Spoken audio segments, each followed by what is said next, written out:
হাতের কাছে ডিম আর আলু থাকলে এই ক্রিপসি পটেটো বলটা বানিয়ে নিতে পারবেন। সন্ধ্যের নাস্তার জন্য একদম পারফেক্ট একটা রেসিপি।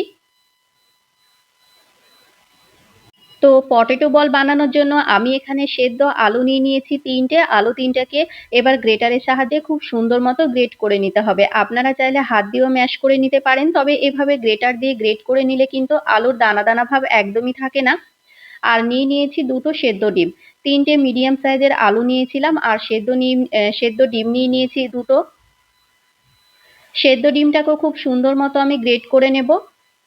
তো খুব ভালো মতো গ্রেট করে নিয়ে এর মধ্যে দিয়ে দেবো 1/2 টেবিল চামচ লবণ, মানে টেস্ট অনুযায়ী লবণ দিতে হবে। ১ টেবিল চামচ দিয়ে দেবো চিলি ফ্লেক্স, 1/2 টেবিল চামচ দিয়ে দিয়েছিলাম অরিগানো আর 1/2 টেবিল চামচ দিয়ে দেবো লঙ্কার গুঁড়ো। ঝালটা আপনাদের পছন্দ মতো দেবেন। ১ টেবিল চামচ যেহেতু চিলি ফ্লেক্স দিয়েছিলাম সেই কারণে আমি 1/2 টেবিল চামচ লঙ্কার গুঁড়ো রেখেছি। 1/2 টেবিল চামচ এখানে ভাজা জিরের গুঁড়ো দিয়েছি, 1/2 টেবিল চামচ দিয়ে দেবো চাট মসলা। আর এখানে মিডিয়াম সাইজের একটা ছোট পেঁয়াজ, পেঁয়াজটাকে যতটা পারবেন ছোট, ছোট করে কুচিয়ে নিতে হবে। তো আমি ডুমো, ডুমো করে কুচিয়ে নিয়েছিলাম। কিছুটা পরিমাণে ধনিয়া পাতা কুচি দিয়ে দেব। এবার সমস্ত কিছুকে হাত দিয়ে খুব ভালো মতো মাখিয়ে নিতে হবে। হাত দিয়ে দেখুন আমি কিন্তু খুব সুন্দর মতো মিশিয়ে নিচ্ছি সমস্ত উপকরণগুলোকে। তো আমার খুব ভালো মতো মাখিয়ে নেওয়া হয়ে গিয়েছে। হাতটাকে খুব ভালো মতো ধুয়ে নিয়ে এবার ছোট, ছোট বল আকারে রেডি করে নিতে হবে। এইরকম করে আমি কিন্তু ছোট, ছোট বল করে নিয়েছি।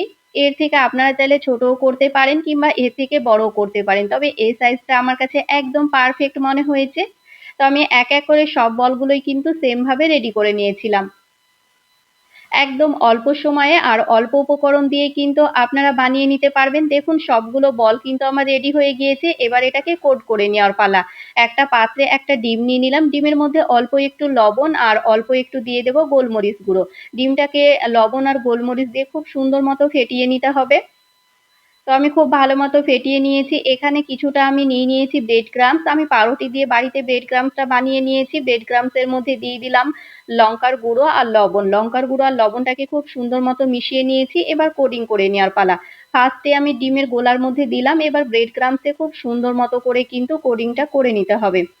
এটা সিঙ্গেল কোডিং করলেই হবে, ডবল কোড করে নেওয়ার কোনো প্রয়োজন নেই। তো আমি এক, এক করে সবগুলোই কিন্তু সেম ভাবে কোড করে নেব। ফার্স্টে ডিমের গোলার মধ্যে, এরপর কিন্তু ব্রেড ক্রাম্বসে সুন্দর মতো কোড করে নিয়েছি।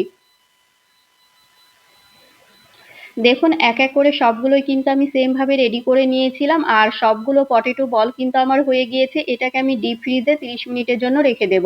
ডিপ ফ্রিজে ৩০ মিনিটের জন্য রেখে দিলে কিন্তু ভাজার সময় খুব সুন্দর মতো ভাজা হয়।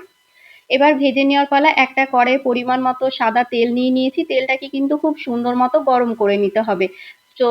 তো তেলটা যখন খুব ভালো মতো গরম হয়ে আসবে এক, এক করে বলগুলো তেলের মধ্যে দিয়ে দেব। এবার গ্যাসের আঁচটা মিডিয়াম টু হাই ফ্লেম করে দিয়ে খুব সুন্দর মতো করে ভেজে নিতে হবে উল্টিয়ে পাল্টিয়ে। তো গ্যাসের আঁচটা মিডিয়াম টু হাই ফ্লেম করে দিয়ে আমি কিন্তু খুব ভালো মতো করে পটেটো বলগুলোকে ভেজে নিয়েছি। যতক্ষণ না ওপর থেকে সুন্দর একটা কালার আসে ততক্ষণ কিন্তু আমি ভেজে নিয়েছিলাম। দেখুন সুন্দর একটা কালার চলে এসেছে। আমার বলগুলো কিন্তু একদম রেডি হয়ে গিয়েছে। তুলে নিয়েছি। এক, এক করে সব বলগুলো সেম ভাবে ভেজে নেব।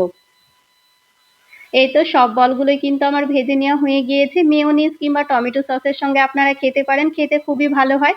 তো পটেটো বলের রেসিপিটা কেমন লাগলো অবশ্যই কমেন্ট করে জানাবেন।